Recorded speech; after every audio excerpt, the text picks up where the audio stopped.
Let's go back into time and remember what this guy said. We have before us the opportunity to forge for ourselves and for future generations a new world order, a world where the rule of law, not the law of the jungle, governs the conduct of nations. When we are successful, and we will be, we have a real chance at this new world order, an order in which a credible United Nations can use its peacekeeping role to fulfill the promise and vision of the UN's founders.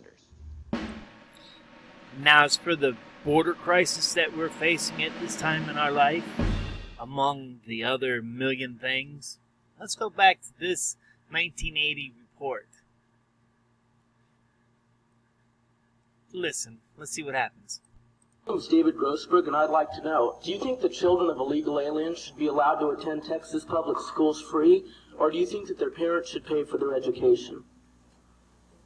Who are you addressing that to? I think you're first in this. Looking right at you. I said he was.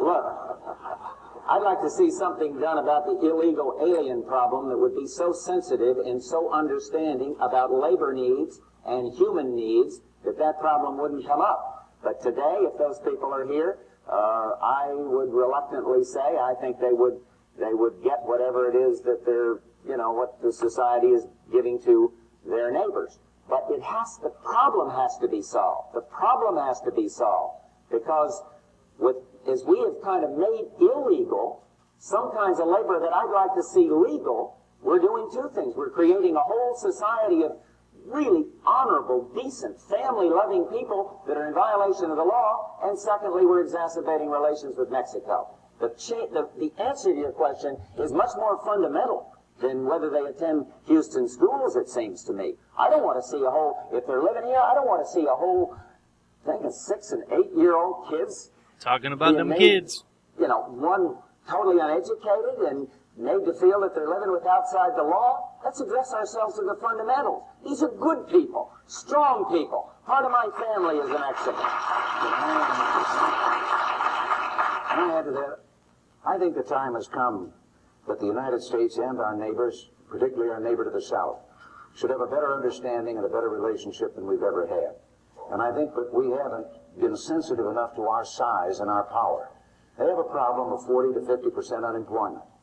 Now, this cannot continue without the possibility arising, with regard to that other country that we talked about, of Cuba and what it is stirring up, of the possibility of trouble below the border, and we could have a very hostile and strange neighbor on our border.